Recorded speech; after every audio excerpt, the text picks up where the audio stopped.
असलेल्या संसाराकरता भगवंताकडून हे मागणं आम्ही मागत राहतो. हेची दान देगा देवा. तुकोबराय म्हणले तुझा विसर न व्हावा. आम्ही म्हणतो लाखभर रुपये पगार व्हावा, चांगलं पॅकेज असू दे मजबूत. आयटीतली माणसं आयटीतच असतो की नाही आपण, जमल्यास इन्कम टॅक्स बुडवता यावा. दारिद्र्य जाऊ दे, बेकारी जाऊ दे, यंदा मुलीचं जुळू दे, पोराचं चांगलं होऊ दे, प्रपंच होऊ दे, शेजारच्याच होऊ दे, सगळं आम्ही मागतो, सगळं मागतो. पण जे मागायला पाहिजे ते मागत नाही देवाकडे. तुकोबांनी आम्हाला शिकवलं काय मागायचं असतं. एकतर संतांनी मागितलं याला कारणच होतं आम्हाला कळावं काय मागायचं असतं. प्रापंचिक माणसांनी काय मागायचं देवाकडे हे आम्हाला कळावं याकरता तुकोबा मागतात. दुसरी गोष्ट देवच मागे लागला हो, माग माग माग म्हणून. भरपूर कीर्तन करावं तुकोबांनी 5-5 तास, आणि पांडुरंग परमात्मा यावेत आणि कडकडून आलिंगन द्यावं, म्हणावं तुकोबा काहीतरी मागा की, काहीतरी मागावं. तुमच्या अख्ख्या पिढीत कुणीच काही आमच्याकडे मागितलं नाही. कर्ज वाढत गेलं माझ्यावर, दिवाळखोर नारायण त्याला बहुतांचे ऋण, संत म्हणतात. ऋण कर्ज वाढत गेलं कुणावर? देवावर, भक्तीचं. देवच मागे लागला, काहीतरी मागा, काहीतरी मागा, काहीतरी मागा. तेव्हा तुकोबा म्हणाले देवा एकतर मला काही नको, तू मला देणारा कोण आहेस. खरं तर हा भक्तीतला अधिकार होता, सामर्थ्य होतं. तुकोबा देवाला म्हणताय तू काय देणार मला. हे भानुदास महाराजांच्या बाबतीत सुद्धा झालंय बरं का. एकनाथ महाराजांचे पंजोबा भानुदास महाराज म्हणायचे देव प्रसन्न झाला आणि देवानी सांगावं महाराज काहीतरी मागा, काहीतरी मागा, मला तुम्हाला काहीतरी द्यायचंय. भानुदास महाराज म्हणले मला काही नको बाबा, तुलाच काही हवं असलं तर माझ्याकडून मागून घे. हा ॲटिट्यूड म्हणजे मराठी असं बरं का, थोडस असं म्हटलं की लवकर कळतं. हे सामर्थ्य भक्तीतलं, हे वजन. तुलाच काही हवं असलं तर तू घे मागून माझ्याकडून. मग आता देव भानुदास महाराजांना मागतात हात जोडून, भानुदासा मला तुमच्या कुळात जन्म घ्यायला द्याल का, परवानगी द्याल का, मला तुमच्या कुळात जन्माला यायचंय. आणि मग भानुदासाचे कुळी महाविष्णूचा अवतार एकनाथ महाराजांचा जन्म होतो. मग संत आणि देव दोन नाहीच आहेत, देवते संत, देवते संत, निमित्त त्या प्रतिमा. असा अधिकार भक्तीतला तुकोबरायांचा सुद्धा की पांडुरंग परमात्मा मागे लागतात. अहो अधिकार असा होता की भगवंताशी भांडावं सुद्धा. ज्यावेळी इंद्रायणीच्या डोहामध्ये गाथा बुडवल्या गेल्या, वह्या बुडवल्या गेल्या अभंगाच्या, त्यावेळी तुकोबरायांनी आपल्या असं वाचनात ऐकण्यात आहे का की गावाशी भांडण केलंय, देहूवासियांशी भांडण केलं, बंड पुकारलं? नाही नाही नाही, कुणाला काहीच बोलले नाही. त्यांनी भांडण केलं पांडुरंगाशी. म्हणले तू आलास माझ्या स्वप्नात, मी आलो होतो का? तूच मला म्हणालास नामदेवे केले स्वप्ना माझी जागे, सवे पांडुरंगा घेऊन या. नामदेव महाराजांचा शतकोटी अभंग रचनेचा संकल्प तुकया तुम्ही पूर्ण करा असं तू मला म्हणालास, म्हणून तू माझ्याकडून हे करून घेतलं. आता तूच बुडवलेस ना, तूच तार. मग परिणाम राघवे सागरात पाषाण तारी, राघवे सागरात पाषाण तारी, तुकोबाचे अभंग रचिले, तुकोबाचे अभंग रचिले. आरती तुकारामा स्वामी सद्गुरुनामा, आरती तुकारामा स्वामी सद्गुरुनामा. चिदानंद मूर्ती पाय दाखविया, चिदानंद मूर्ती पाय दाखविया. सच्चिदानंदाची मूर्ती असलेले तुकोबराय अशी आरती लिहावी रामेश्वर शास्त्रींनीच. राघवे सागरात पाषाण तारिले, तैसे तुकोबाचे अभंग रक्षिले. असा अधिकार भक्तीतला. देव मागे लागतात. तुकोबा कुणीच काही मागितलं नाही, बोल्लोबांनी काही मागितलं नाही, तुमच्या विश्वंभर बाबांपासून कुणीच काही आमच्याकडे मागितलं नाही, आता तुम्ही तरी मागा. तुकोबा म्हणले देवा मला काहीच मागायचं नाही, पण तू ऐकायलाच तयार नाहीस, सारखं माग माग माग म्हणून शान माझ्या माग लागलायस, म्हणून मागतो देवा दे. आणि तुकोबा मागतात अभंगाच्या प्रथम चरणापासून. सदा माझे डोळे जड तुझी मूर्ती, सदा माझे डोळे जड तुझी मूर्ती, सदा माझे डोळे जड तुझी मूर्ती, सदा माझे डोळे जड तुझी मूर्ती, सदा माझे डोळे जड तुझी मूर्ती, सदा माझे डोळे जड तुझी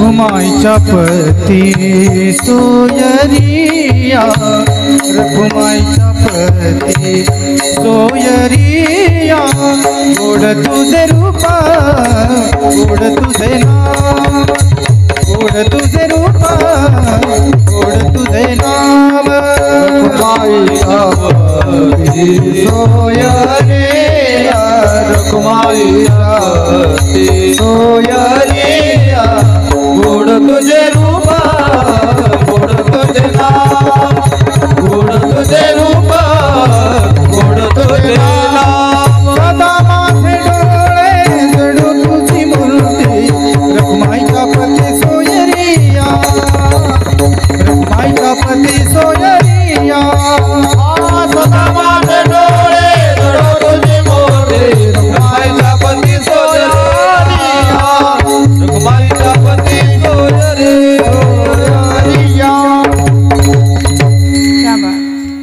जोरदार टाळ्या वाजवा. सदा माझे डोळे चढो तुझी मूर्ती रखुमाईचे पती सोयरिया. तुकोबरांनी मागणं मागितलं भगवंताकडे, हे पांडुरंगा हे विठ्ठला, असं काही म्हणालेत का या अभंगात? काय म्हणालेत? रखुमाईच्या पती. तसा वशिला लावला बघा. आधी म्हणले त्यांचं नाव घेऊया गृहमंत्र्यांचं, आणि मग एकदा त्यांच्या मार्गे आपण गेलो की आपलं काम 100% होणार आहे. कारण कितीही कोणीही व्यवहारात कितीही मोठे असा घरामध्ये तुम्हाला ऐकून घ्यावं बघा, हळूच म्हणतायत, लागतच. येतोय आवाज कानावर, मला हळूच येतोय, पण लागतच. बरोबर ना? ऐकावं लागतच. तुम्हाला काही कळत नाही हे वाक्य तुम्हाला ऐकावंच लागतं. सगळीकडे आवाज या वर्गाचा जास्त आहे. मी म्हणते एसटीत सुद्धा आपणच आहोत, सध्या सगळीकडे आपणच आहे.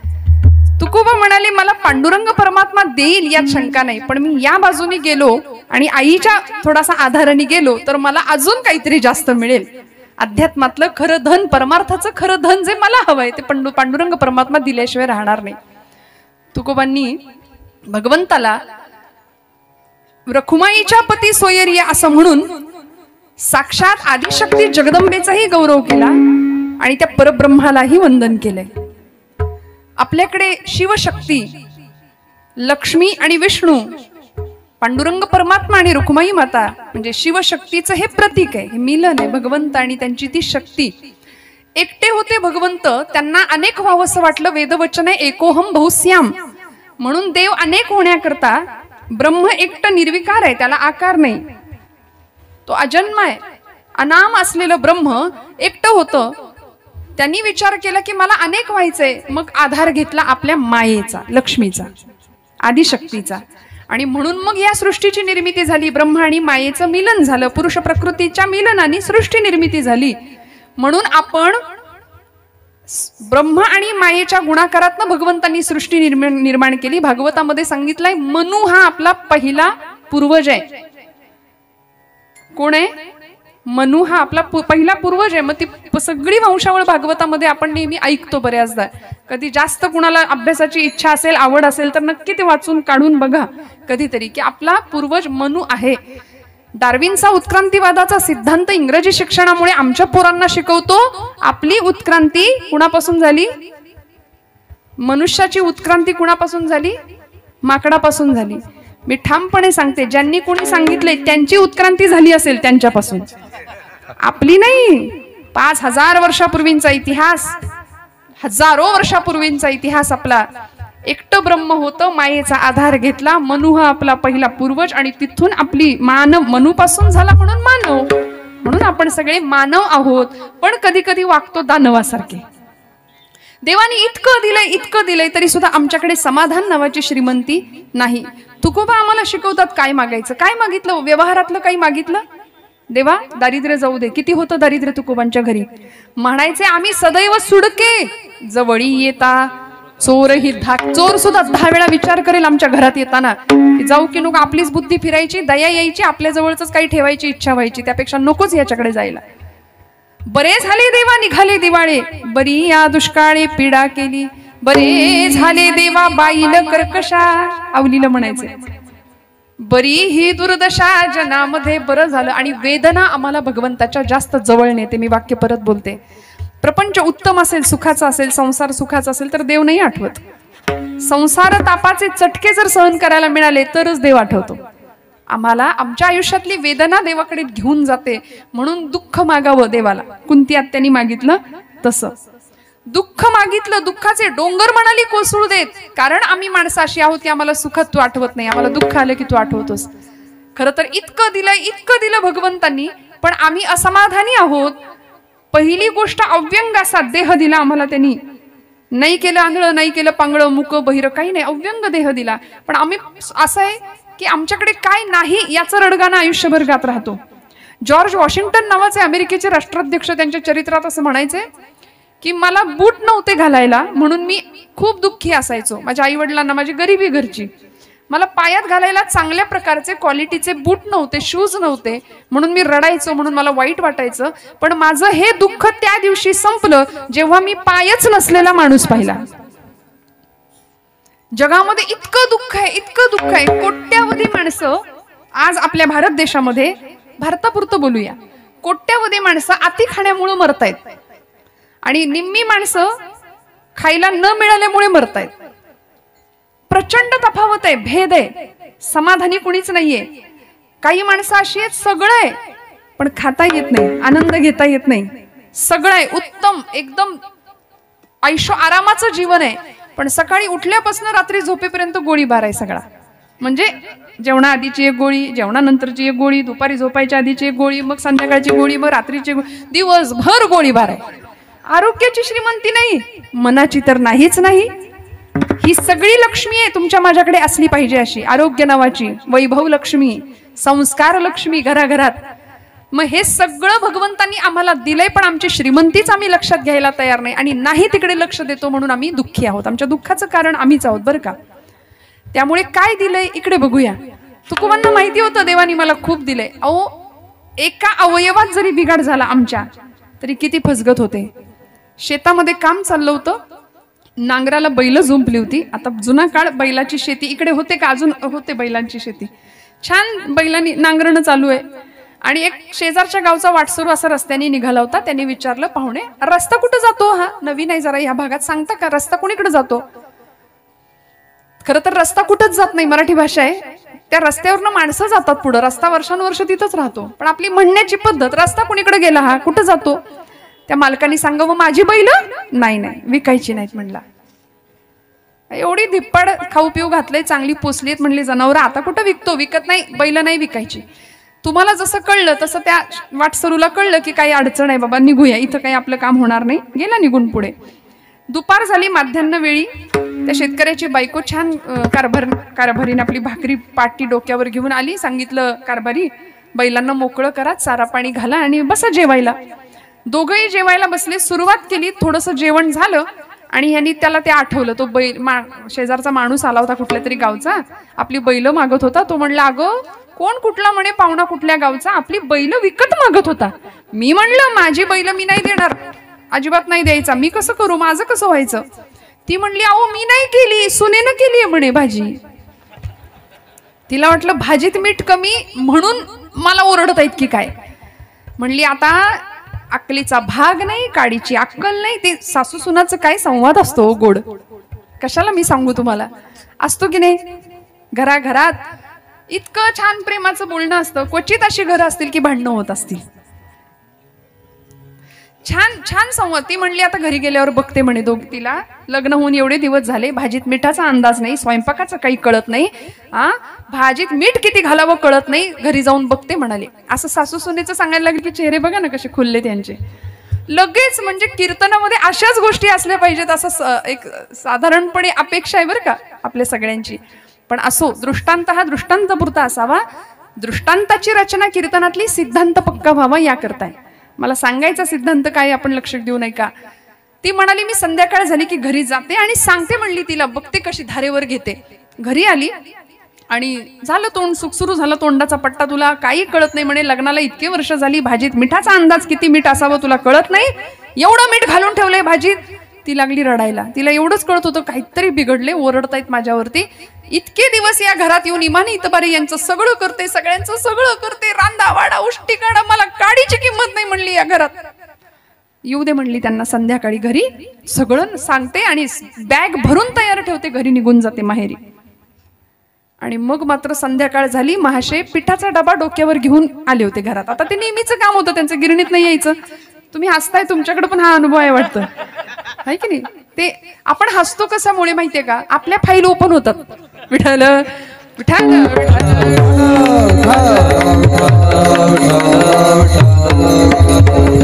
आणि ते गिरणीतनच आले, उंबऱ्यात पाय ठेवल्याबरोबर हिचा पट्टा सुरू झाला. या घरात मला काडीची किंमत नाही म्हणली, बॅग भरली, मी निघाले. जरा कुठं काही बी नसलं की लगेच सासूबाईंचं तोंड सुख सुरू होतं माझ्यावर. तो म्हणला, अगं गिरणीतच गर्दी होती, त्याला मी तरी काय करू? विठ्ठल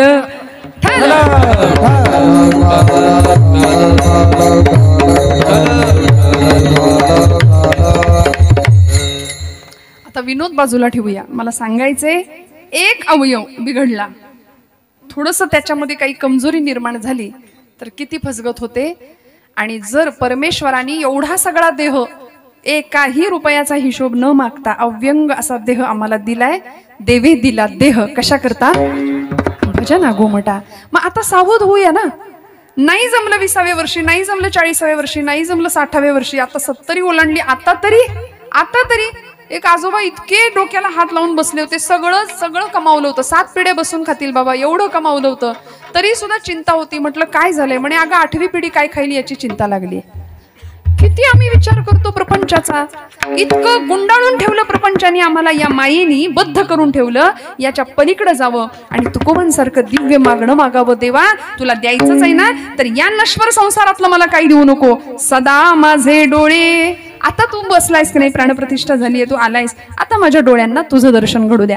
आणि दर्शन शास्त्राचा असा नियम आहे की भगवंताची दर्शन घेत असतानाची पद्धत, पुरुष मूर्ती असेल, पुरुष देवताचं दर्शन घेताना पायाकडून दर्शन घ्यावं, भगवंतांच्या पायाचं आधी दर्शन घ्यावं.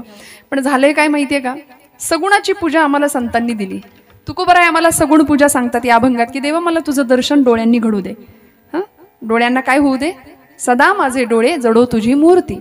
सदा हा शब्द वापरला, सतत, अविरत, अखंड, कायम तूच डोळ्यासमोर पाहिजे. आता दृष्टी पुढे ऐसाची तू राही, आता ऐसाची तू राही, आता दृष्टी पुढे ऐसाचे तू राही, आता दृष्टी पुढे ऐसाचे तू राही, ऐसाची तू राही, आता दृष्टी पुढे ऐसाची तू राही, ऐसाचे तू राही, आता दृष्टी पुढे ऐसाचे तू राही. जो मी तुझं पाहे पांडुरंगा, जो मी तुझं पाहे पांडुरंगा, आता दृष्टी पुढे ऐसाची तू राही, आता दृष्टी पुढे ऐसाची तू राही. जो मी तुझं पाही पांडुरंगा, जो मी तुझं पाही पांडुरंगा, आता दृष्टी पुढे ऐसाची तू राही, आता दृष्टी पुढे ऐसाची तू राही.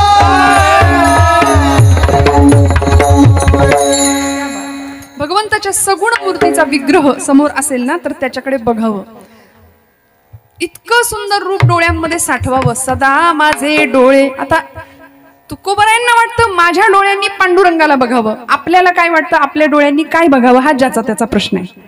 पण अध्यात्माच्या मार्गावरती काय बघावं डोळ्यांनी? डोळे तुम्ही घ्या रे सुख, पहा विठोबाचे मुख, घेई घेई माझे वाचे, गोड नाम विठोबाचे. प्रत्येक इंद्रियाला काम दिलं तुकोबरायांनी. तुम्ही ऐका कान माझ्या विठोबाचे गुण, आणि मनात तेथे धाव घेई राही विठ्ठलाचे पायी. असं सुंदर अध्यात्म सोपं करून शिकवलं की नाही. डोळ्यांनी काय करायचं? विठ्ठलाची मूर्त बघायची. का हो? इतकं सुंदर साजरं रूप आहे ना भगवंतांचं की ते डोळ्यात साठत नाही, मन भरत नाही. म्हणून तर वारी करणाऱ्याला विचारा, एवढे दिवस पायपीट करून करून करून कधी कधी मुखदर्शन सुद्धा नीट होत नाही, आणि ते झालं तर कशा अष्टसात्विक धारा डोळ्यातनं वाहायला सुरुवात होतात. हे इथे बसून इथे बोलून नाही कळणार, तो अनुभव घ्यावा लागेल आणि मग कळेल काय आनंद होतो भगवंतांची मूर्त डोळ्यामध्ये पाहिली तरी. त्यामुळे तुकोबा म्हणतात की माझ्या डोळ्यांना सतत तुझी मूर्त भगवंता घडू दे. का? त्या मूर्तीचं दर्शन घडू दे. सगुण पूजा करत असताना आम्ही माणसं सगुणाची आराधना करत असताना त्या सगुणाच्या पूजेचे काही नियम आहेत, शास्त्र आहेत, विधी आहेत. पण आज आमच्या समाजाने करून ठेवलंय देवाच्या मूर्तीचं बाहुलं. बर का, मूर्तीची प्राणप्रतिष्ठा झाल्यानंतर काही नियम आहेत, काही शास्त्र आहेत, काही विधी आहेत, त्यानुसार पूजा आणि त्यानुसार संस्कार सगळे व्हावेत ही अपेक्षा आहे संतांची, आपल्या धर्मशास्त्राची. पण बऱ्याचदा काय होतं, नवरात्रीची देवी बसते, आम्ही बायका मंडळी सगळ्या अशा कुंकू तिच्यावर इतकून लांबून वाहतो. आपल्याला चालेल का आपल्यावर असं फेकलं तर? नाही ना, काही शास्त्र आहे. गणपती बाप्पा आला, परवा तर एका कार्यकर्त्याने असा उदबत्त्यांचा जोडगा घेतला, ते सोंडेच्या छिद्रातच खुपसून ठेवला होता. कानात फुलं घालतील, काही करतील, काही. पूजेतलं तथ्य आणि शास्त्र मंत्र नाही माहिती, कारण आमची श्रद्धा कमी आहे. म्हणून आमच्या नाथांनी यावर ओरखडा उमटवला आणि बाहुलं लिहिलं, भारुड लिहिलं बाहुलं नावाचं. का बाहुलं नाव दिलं? कारण म्हणले देवाचं बाहुलंच करून टाकलं की हो. बघा ना, लहान मुली किंवा मुलं, एक ठराविक वय असतं त्यांचं बाहुल्यांशी खेळायचं, बरोबर ना? आता नाही खेळत बाहुल्याशी कुणी, आता ते डबडं हातात द्या, मग काही नाही, जगाचं भान नसतं त्यांना, काही कशाचं भान नसतं. वडील बोलत असतात, 20 वर्षाचा पोरगा सोफ्यावर लोळत पडलेला असतो, वडील सांगतात, अरे आई, आपली पिढी एवढी श्रेष्ठ श्रीमंत, खरं तर आपण सगळी माझ्या समोरची मंडळी, की वडीलधारं माणूस घरात आलं की उठून बसायला सांगावं लागत नव्हतं, आपोआप उठून बसलं जातं. ती क्रिया घडत होती, मुली पटकन उठून बसायच्या. आता काही नाही हो, आता राहिलंच नाही काही, असे लोळत पडलेले असतात. वडील सांगतात, बाबा रे, अरे ऐक माझं, ऐक माझं, तो तोंड मोबाईल मधून बाहेर नाही निघत. आणि वडील एकदा सांगतात, अरे ऐक, मी काहीतरी तुला महत्वाचं सांगतोय. मग काय आहे म्हणायचं, कपाळावर 100 आठ्यांचं जाळं आणून, जणू काही सगळ्या जगाचं टेन्शन यालाय. आम्ही कुठे चाललो? त्यामुळे काय सांगत होते मी? हा हा, बाहुलं. विठ्ठल विठ्ठल विठ्ठल.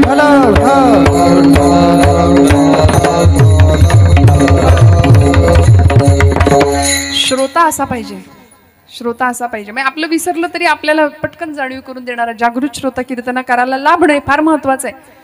लहान मुलं बाहुल्यांसोबत खेळतात आणि ते वय असतं ठराविक. पूर्वीची मुलं खेळायची 6-7 वर्षापर्यंत, 5 वर्षापर्यंत त्या बाहुल्या. नंतर त्या बाहुलीचं आयुष्य काय, भविष्य काय, तिचा कुठेतरी हात तुटलेला असतो, पाय तुटलेला असतो, डोकं तुटलेलं असतं, ते कुठेतरी भंगारात, कुठेतरी उकिरड्यात पडलेलं असतं ते बाहुली. कारण 22 वर्षानंतर, 20 वर्षानंतर बाहुल्या बदलतात. त्यामुळे ती जी संध्याकाळी लहानपणी खेळलेली बाहुली असते ती कुठेतरी कोपऱ्यात पडत राहते, आडगळीच्या खोलीत. नाथबाबा म्हणाले, आमच्या देवांचं सुद्धा असंच बाहुलं करून ठेवलं हो लोकांनी. अनेक प्रकारच्या मूर्ती असतात, पण लोकांनी काय केलं, शिळा तांब्याचे केले बाहुले, शिळा तांब्याचे केले बाहुले, शिळा तांब्याचे केले बाहुले, शिळा तांब्याचे केले बाहुले, शिळा तांब्याचे केले बाहुले, शिळा तांब्याचे केले बाहुले, शिळा तांब्याचे केले बाहुले, शिळा तांब्याचे केले बाहुले. पाठ मांडून वरी वै सबिले, पाठ मांडून वरी वै सबिले, पाठ मांडून वरी वै सबिले, पाठ मांडून वरी वै सबिले. गंधाक्षता झापोळीले, गंधाक्षता झापोळीले, मना येई ते नाम ठेविले, मना येई ते नाम ठेविले, मना येईल नाव ठेविले, मना येईल नाव ठेविले. याजनासी लागले वेड, लागले वेड, लागले वेड. शिळा तांब्याचे केले बाहुले, शिळा तांब्याचे केले बाहुले, शिळा तांब्याचे केले बाहुले, शिळा तांब्याचे केले बाहुले. मनोस लागले वेड, लागले वेड, लागले वेड. शिळा तांब्याचे बाहुले, शिळा तांब्याचे बाहुले, शिळा तांब्याचे बाहुले केले, शिळा तांब्याचे बाहुले केले. म्हणून मूर्तीचं बाहुलं होता कामा नये. श्रद्धेने त्या मूर्तीची पूजा आमच्याकडून व्हावी. तुकोबराय म्हणतात, ती मूर्ती माझ्या डोळ्यांना अखंड दिसू दे देवा. सदा माझे डोळे जडो तुझी मूर्ती, रखुमाईच्या पती सोयरिया. आता आईच्या मार्गाने का गेले? कारण बघा, आई स्वीकारते बाळाला, जसं असेल तसं स्वीकारते. वडिलांकडे सुधार आहे, आईकडे स्वीकार आहे. कसं? लहान मूल असतं अगदी 2-2.5 वर्षाचं, नाक वाहत असतं त्याचं. आताच नाही, पूर्वीची पोरं आताची एवढी स्मार्ट आहेत की ती आईला सांगतात चांगली चप्पल घाल, चांगली मॅचिंग साडी घाल, नीट माझ्या शाळेत मला न्यायला ये. एवढं स्मार्टनेस आहे आताच्या पोरांमध्ये. पण लहान जुना काळ, अगदी 1.5-2 वर्षाचं पोरग आहे, नाकातनं नाक वाहतंय, ते मूल जर आई समोर आलं तर आईची पहिली प्रतिक्रिया काय असते? आईकडे स्वीकार आहे. ते जसं असेल तसं लेकराला उचलून घेते, मग पदराने त्याचं नाक पुसते. असंच जर ते घाणेरडं पोरग वडिलांकडे गेलं तर वडील काय करतात? चल तिकडे आईकडे जाऊन स्वच्छ होऊन ये. आणि मग तुम्हाला पावडर बिवडर लावून चांगलं केलं की तुम्ही त्याला घेऊन गावात चौकात फिरणार माझा. बरोबर आहे की नाही? आहे की नाही? पण आई जसं असेल तसं स्वीकारते. वडिलांकडे आधी सुधार आहे, मग स्वीकार आहे. आई आधी स्वीकारते, मग सुधारते. तसं हा संप्रदाय आमचा आईचा आहे, स्वीकारणारा. या रे लहान थोर याती भलती सकळांशी आहे यथा अधिकार, उच्च नीच काही नेणे भगवंत तिष्ठे भावभक्ती देखून या. त्यामुळे तुकोबा म्हणले मला माझी आई जवळ आहे आणि आईच्या मार्गाने मी गेलो तर भगवंत मला जे मागेन ते देणार आहे. कारण किती काही झालं तरी देवाला सुद्धा ते चुकलेलं नाही. सगळं ऐकावं लागतं देवाला सुद्धा. नाहीतर मग आपल्याकडे रुक्मिणी रुसली कोपऱ्यात बसली, चला जाऊ पुसायला. आपलं जुनं पोहत आहे माहिती आपल्या सगळ्यांना. त्यामुळे अशा पद्धतीने मला इकडून गेलं तर मला पांडुरंग परमात्मा माझं मागणं पूर्ण करेल. आणि मला मागून काय मागायचंय? देवा तू इतका सुंदर आहेस, तुझं नाम इतकं गोड आहे, तुझं रूप इतकं गोड आहे. गोड तुझे रूप, गोड तुझे नाम, गोड तुझे रूप, गोड तुझे नाम, गोड तुझे रूप, गोड तुझे नाम, गोड तुझे रूप, गोड तुझे नाम, गोड तुझे रूप, गोड तुझे नाम, गोड तुझे रूप, गोड तुझे नाम, गोड तुझे रूप, गोड तुझे नाम, गोड तुझे रूप, गोड तुझे नाम. माझं प्रेमा सर्व काळ, दे माझं प्रेमा सर्व काळ, गोड तुझे रूप, गोड तुझे नाम, गोड तुझे रूप, गोड तुझे नाम. देवी मज प्रेम सर्व काळ, देवी मज प्रेम सर्व काळ, गोड तुझे रूप, गोड तुझे नाम, गोड तुझे रूप, गोड तुझे नाम, गोड तुझे रूप, गोड तुझे नाम.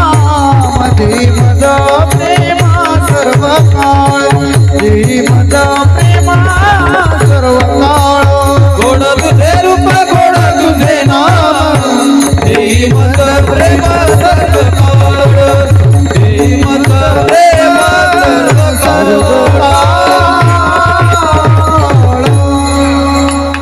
वा वा. गोड तुझे रूप, गोड तुझे नाम, देई माझा प्रेम सर्व काळ, गोड तुझे रूप, गोड तुझे नाम. पांडुरंग किती गोड तुझं नाम, अमृताहुनी गोड नाम तुझे देवा. नामदेव महाराज म्हणतात मन माझे केशवा काबान घे.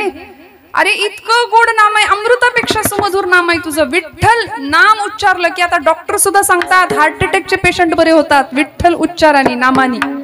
इतकं गोड तुझं नाम, इतकं सामर्थ्य त्या नामामध्ये, पण आम्ही ते नाम घ्यायला तयार नाही. अहो राम नाम 22 तारखेपासून रामनामाचा सगळीकडे आमच्या भारतामध्ये असा उद्घोष होतोय, पण माणसं घ्यायला तयार नाहीत. लोकांना वाटतं गेल्यावरच म्हणायचं असतं राम, म्हणून जिवंतपणी म्हणायलाच कोणी तयार नाही. आता नाही म्हटलं तर तेव्हा लवकर म्हणायला लागेल. त्यामुळे आहोत ना प्रतिश्वासम सविश्वासम रामम वद दिने दिने, को विश्वासः पुनश्वासः आगमिष्यति वा नवा. पुढचा श्वास आम्हाला घ्यायला मिळेल की नाही माहिती नाही. आहोत तोपर्यंत नाम घ्यावं. जे कुठलं उपास्य दैवत आहे आपलं तुकोबरायांचं विठोबा होतं, म्हणून गोड तुझे रूप. त्या रूप तर गोड आहे, रूपापेक्षा तुझं नाम गोड आहे. आम्हाला तुझ्या नामाचा छंद लागला, इतका लागला की मी गातो नाचतो आनंदे वेडा झालो मी तव छंदे. लोकांनी मला वेड ठरवलं पण मला फरक नाही पडला. लोकांनीच कशाला, आमच्या बायकोनी सुद्धा आम्हाला वेड्यातच काढलं. तसा सगळ्यांचा हा अनुभव असतो, पण तुकोबरायांनी जाहीर केलं. म्हटले आमची आवली सुद्धा मला वेडच ठरवते, पण माझ्या आवलीला मी कितीतरी वेळा सांगितलं, आवले पांडुरंगाचं नाम गोड आहे, गोड घे. शिव्यांची लाखोली व्हायची पांडुरंगांना आवली माता आमची आईसाहेब जिजाई. बर मनात वैर असं होतं, कीटक भृंगन न्याय सांगितलाय साहित्यामध्ये. म्हणजे इतकं वैर होतं भगवंताशी की ते शिवी देण्याचं एक निश्चित ठिकाण ठरलंच होतं. काळ्या मेल्या मुडद्या अशी डिक्शनरी होती, सगळं नाही मी इथे सांगू शकत. मोठी डिक्शनरी होती आईसाहेबांची. आणि त्या म्हणायच्या, काळ्या काळतोंड्या तुझ्या पायी माझ्या नवऱ्यानी संसाराचा पार इस्कोट करून टाकलाय, तू एकदा मला घाव, नाही तुला चपलन हाणलं तर नाव नाही सांगायची. असं प्रचंड भांडण पांडुरंगाशी. आणि माहेरची कुलस्वामिनी होती आई मंगळाई, तिच्यावर फार प्रेम, फार जीव. तुकोबा म्हणायचे, आवले जिजे अगं माझ्या पांडुरंगाचं नाव चांगलं घे, गोड घे. अहो 12 वर्ष सलग पडलेला दुष्काळ, काय करावर त्या माऊलीनी तरी. श्रीमंताची लेक होती, लग्न झालं तेव्हा घरात सावकारी होती, घरदार प्रचंड. म्हणजे आमच्या कनकाई माता सोन्याचं कडं हातात घातल्याशिवाय तुकोबांना बाहेर पाठवत नव्हते, अशी श्रीमंती भरभरून. लोकांच्या रांगा असायच्या, 14 पोती भरून उरतील एवढी कर्ज खत होती घरात, प्रचंड श्रीमंती. पण डोळ्यासमोर आलेलं दारिद्र्य जिजाई माता पाहतात, काय होईल कल्पना करा. पण पतिदेवांना प्रचंड सांभाळत होत्या, तुकोबांना फार सांभाळत होत्या. आणि काहीही संकट आलं आवलीवरती तरी आधी पांडुरंग परमात्मा तिथं पोहोचायचे, आधी पांडुरंग. कारण पांडुरंग परमात्मा म्हणायचे, आवली माझ्या तुकयाला सांभाळते ना, मग तिला सांभाळणं माझं काम आहे. विठ्ठल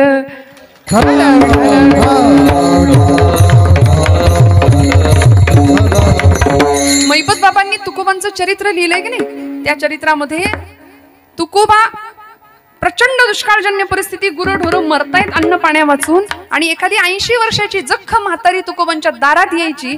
10 ठिकाणी लुगडं फाटलेलं आहे तिचं. नेमक्या आमच्या आवलामाई मोरीत स्नानाला गेलेल्या असायच्या, लुगड्याच्या निऱ्या करून भिंतीवर ठेवलेलं असायचं, आणि तुकोबा पटकन तीच लुगडं घ्यायचं आणि त्या म्हातारीला द्यायचे. आणि त्या आजीला सांगायचे, आता इतक्या वेगाने जा, कारण तुझ्या मागणं वादळ येणार आहे, इथं थांबूच नको म्हणायच्या, लवकर जा पुढे निघून. आणि आवलामाई तक्रार करायच्या. का तक्रार करायच्या हो? मैपत बाबा सांगतात चरित्रामध्ये, आवलामाई तक्रार करत होत्या, भांडत होत्या, लुगडं दिलं म्हणून नाही. इथं वर्णन आहे या प्रसंगामध्ये, पांडुरंगानी परमात्म्यानी आपला पितांबर आवलामाईला लाज झाकायला दिला होता. म्हणाले लुगडं दिलं याचं नाही, पण आबरू झाकू कशानी? पांडुरंग परमात्मा आपला पितांबर देतो जिजामातोश्रींना. इतकं सांभाळलं, इतकं सांभाळलं. तुकोबा म्हणतात, अगं तो उदारांचा राण आहे, इतकं त्यांनी आपल्याला दिलंय. आवले कशासाठी चिंता करते, ज्यानं चोच दिली ना तो चारा देणारच आहे नव. अगं कशापायी काळजी करतेस? पण तरी सुद्धा 15-15 दिवस तुकोबा जर भामनाथाच्या डोंगरावर किंवा आळंदी पंढरपूरला गेले की हिला चैन नाही पडायचो. आणि पूर्वीची माणसं मनानं गरीब, मनाची श्रीमंती होती, पैशांची गरिबी असली तरी सुद्धा. म्हणजे शेवटचा माणूस घरी येईपर्यंत सगळे थांबायचे की नाही. बघा माता भगिनी, आता या नाही तर बसा. म्हणजे जुन्या माता भगिनींचं नाही मी बोलत आहे, आमच्या पिढीचं बोलते. फार तर आम्ही गिळून आम्ही मोकळे, तुम्ही या नाही तर बसा, अशी परिस्थिती आहे. सगळ्यांनी एकत्र मिळून भोजन करणं, एकत्र जेवणं, यात जो गोडवा होता तो नाहीये. त्यामुळे 15 दिवस चूल पेटली नाही जायची. स्वाभिमानी होते आवला मातोश्री. जायच्या शेजारी जोंधळं आणावं, पसाभर छान निवडावं, भरडावं, भाकरी बनवाव्यात, पाठीवरती भाकरी घ्यावी आणि निघावं. चिंतन करावं, कुठे बसले असतील धनी, कुठे बसले असतील धनी. जात असताना भामनाथाच्या त्या भामचंद्राच्या डोंगराच्या दिशेने डोंगर वाट लागावी, करवंदीच्या चाळ्या, पायात ते वाटेत काटे पडलेले, आणि अनाहूतपणे झप झप झप चालत असताना अनाहूतपणे रस्त्यात पडलेला एक 1.5 लांबीचा काटा त्या आवलीच्या पायामध्ये घुसावा. सपकन टाच फोडून काटा बाहेर, भळ भळ भळ भळ रक्त व्हायचं, आणि मठ दिशी खाली बसावी. काळ्या मेल्या काळतोंड्या, अरे तुझ्या पायी माझ्या, ते सुरू झालं तिचं परत. पांडुरंग परमात्मा विटेवर हे लावले, आणि आई रुक्मिणीला म्हणतात, रुक्मिणी आय मस्ट गो, मला गेलं पाहिजे म्हणे, आवली संकटात आहे. ती म्हणली नाही जाता येणार, जाऊन तुमचाच अपमान करते, तुमच्याशी नीट बोलत नाही, तुमचं नाव नीट घेत नाही. हा तुकोबा म्हणतात, गोड तुझे रूप, तिला नाही ते कळत, तुम्ही नका जाऊ. नाही नाही नाही, मला गेलं पाहिजे. गेले, गुराख्याच्या वेश, 8 वर्षाच्या एका गुराख्याच्या पोराचं रूप घेतलं, घुंगराची काठी घेतली, घोंगडं अंगावर टाकलं, काळा दोरा लंगोट लावली, निघाले आणि आले आवलीच्या मागे. हळूच हाक मारली, माय म्हटलं तर मराठीत बोलले, म्हटलं तर इंग्रजीमध्ये बोलले. मराठीमध्ये माय म्हणजे माता, जननी, आई, आणि इंग्रजीमध्ये MY, माय म्हणजे माझा, माझी, माझे, तू माझी आहेस. आणि तिने असं तिखट नजरेने बघावं, मेल्या काळ्या, इतके दिवस या भागात कधी दिसला नाही, आता कुठून आलायस रे? तो म्हणला, अगं आई तू बोलवलंस म्हणून आलोय. बरोबर जास्त बोलू नको म्हणे, माझ्या पायात काटा गेलाय, तुला काढता येतो का? तो म्हणला, कैकांचे काटे काढलेत मी आजपर्यंत. माझी हिस्ट्री जर वाचशील ना तर माझी अशी नावं पुसली इतिहासात ना. आणि बघतो काय, मेल्या काढ काटा म्हणून आपला पाय दिला. काटा हातात नखानी येईना म्हणून भगवंतांनी दात लावले पायाला. देवईची चरणीची माती. काटा निघाला कधी कळलंच नाही, वेदना थांबली. आणि काट्याच्या वेदनेपेक्षा जास्त वेदना झाली जेव्हा नवऱ्यासाठी आणलेली भाकरी मातीत पडलेली बघितली. पदरशेवानं पुसली, लपवली, कारण ते बघेल आणि ते येडं खाल्ल्याशिवाय राहणार नाही, ते येडं दिल्याशिवाय राहणार नाही. स्वभाव माहिती असतो ना, तसा आवला महिला माहिती होता. लपवून निघाली, पण समोर सगळे ज्यावेळी भेटले ना, तुकोबा म्हणतात, आवले अगं तुला माहितीये का तुझ्या मागणं कोण येतोय? समजा ठावाय म्हणली मला. तो चेंगट, तो लोचट, परत तिची डिक्शनरी सुरू व्हायची. आवले असं बोलू नको ग, माझ्या भगवंताचं नाम इतकं गोड आहे, गोड तुझे रूप, गोड तुझे नाम. तो भगवंत प्रेमाचा सागर आहे, सुखाचा आगर आहे. त्याच्याकडून फक्त मागायचंय, देई मज प्रेम सर्व काळ. इतकं प्रेम देईल बघ, इतकं वैर धरलंस त्याच्याशी पण तुला प्रेम दिलं, तुझं दुःख दूर केलं, तुझी वेदना दूर केली. तू जर त्याचं खरंच नाव घेशील तर तुला काय काय मिळेल आवले. अगं नाम आणि रूप दोन्ही सुद्धा व्यवहारामध्ये फार गरजेचं आहे. कसं गरजेचं आहे ऐक नाही. दोन माणसं बस उभी आहेत, तिसरा माणूस त्यांच्यातलाच तिथं उपस्थित नाही, पण त्याच्याविषयी जर बोलायचं असेल तर त्याच्या नामाचा उल्लेख करावा लागतो, किंवा त्याच्या नाव आठवत नसेल तर त्याच्या रूपाचा. काही गुण आहेत बाबा, कसा दिसतो, काय आहे काय आहे. जावई बापू सासरवाडीला गेले होते बरं का, आणि सासूबाईंच्या आवडीचा फार विषय, जुन्या सगळ्याच माता भगिनींच्या आवडीचा विषय जुने कीर्तनकार सांगायचे, शेण, साय, शेवई आणि जावई, असं काहीतरी होतं बघा. बरोबर ना? 4 गोष्टी फार आवडीच्या. म्हणजे साईवर इतकं प्रेम ते आजही असतं, नाही असं नाही. पंगत अचानक बसली, जेवायला माणसं आली, दूध मागितलं, लहान पातेलं नाही मिळालं तर आपण डायरेक्ट मोठं पातेलं बाहेर घेऊन येतो. पण ती साय फुंकून फुंकून धुंकी पडली तरी चालेल, पण साय नाही ताटात पडू देणार आम्ही. बरोबर आहे की नाही? आता तुम्ही म्हणाल, ताई तुम्ही महिला असून आमची निंदा करता का? निंदा नाही करत आहे मी. आता सांगते की हे असं का करतात आमच्या माता भगिनी. ती साय काही स्वतःला खायची असते नाही.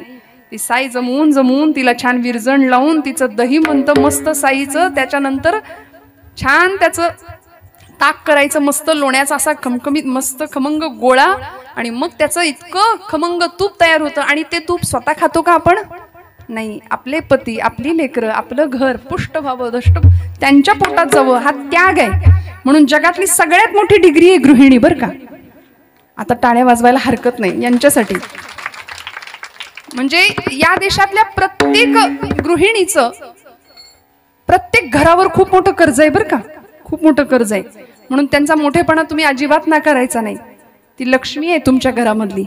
जशी पांडुरंगाच्या सोबत रुक्मिणी आई प्रतिष्ठित आहे ना, तशी प्रत्येक घरामधली ती रुक्मिणी माता आहे. तिच्याशिवाय संसाराला पूर्णत्व नाही. नव्हे, तुमच्या घरातली नात, तुमची मुलगी, तुमची सुनबाई, तुमची पत्नी, तुमची कुणी असू दे, ती लक्ष्मीच्या पावलांनी घरामध्ये आहे. त्यामुळे तिचा सन्मान राखूया, फार कौतुक करा असं मी तुम्हाला अजिबात म्हणत नाही. पण निदान एखादा चहाचा घोट प्यायल्यानंतर म्हणा तर नुसतं बाई छान झालाय ग. तुम्हाला कितीही टपरीवरचा चहा आवडत असला तरी सुद्धा म्हणायला काय हरकत आहे की बाई छान आहे, कौतुक करूया, तू आहेस म्हणून सगळं चाललंय माझं, म्हणायला काय हरकत आहे. आणि मग असं बघा तुम्ही किती काम होईल, परत असं अवसान वाढेल की नाही नुसतं एवढं कौतुक झालं तरी. त्यामुळे तुकोबराय म्हणतात, आवले असं बोलू नको, माझ्या भगवंताचं नाम गोड आहे. मी सांगत होते, तो जावई ज्यावेळी सासूबाईंकडे आला, सुट्टीला आले होते, आणि छान सासूबाईंनी एवढं कौतुकाने रोज गोडधोडाचं खाऊ घालायला सुरुवात केली. आज काही पुरणपोळीच, उद्या काय आमरस, आता सीझन आहे म्हणून आमरस. आणि इतकं झालं की त्या जावयाला गोड गोड गोड खाऊन कंटाळा आला. म्हणला सासूबाई सुट्टी संपत आली, आता काहीतरी आजच्या दिवशी जरा झणझणीत काहीतरी करा म्हणले, खमंग. सासूबाई म्हणल्या ठीक आहे. मग त्यांनी अशी 4-5 पिठं गोळा केली, त्याच्यामध्ये तेल, तिखट, मीठ सगळं घातलं, आणि मस्त त्याचं बॅटर बनवलं. आणि काय केलं? धिरडं केलं. आपण काय म्हणता इकडे? धिरडं, धपाट, घावन, धिरडच बरोबर ना. आणि ते धिरडं असं तव्यावर टाकलं, मस्त चुरकन आवाज आला. तोंडाला पाणी सुटू देऊ नका अजिबात. खुसखुशीत एकदम जाळी अशी पडली आणि एकदम खमंग वास सुटला सगळीकडे. त्याला इतका आनंद झाला जावयाला. दणक्याला चांगली 5-7 धिरडी हाणली त्यांनी आणि एवढा आनंद झाला, तृप्त झालो. म्हणलं सासूबाई आता जातो, छान वाटलं. इकडे आले गावी शहराच्या ठिकाणी. 2 जण आले, कामधंदा सुरू झाला आणि बायकोला 1-4 दिवस निघून गेले. कामावरनं संध्याकाळी घरी आला आणि म्हणाला, अगं आपण तुझ्या घरी गेलो होतो तेव्हा सासूबाईंनी मला ते खायला घातलं होतं, तू करशील का ग, तुला येतं का ते? ती म्हणली, काय त्याचं नाव काय? मी काय सांगते, दृष्टांत सांगते बरं, लक्षात घ्या, नाम आणि रूप किती महत्वाचं आहे. ती म्हणली, नाव, त्याचं नाव काय तुम्हाला आठवतंय का? तो म्हणला, अगं नाव नाही आठवत, पण ते बघ असं खुसखुशीत होतं, त्याला जाळी सुटली होती, असं ते चुरकन आवाज आला तव्यावर ताट टाकल्याबरोबर आणि इतकं मस्त लागत होतं. अहो पण त्याचं नाव तरी काय ते तरी सांगा, ते मला नाही आठवत आहे म्हणली.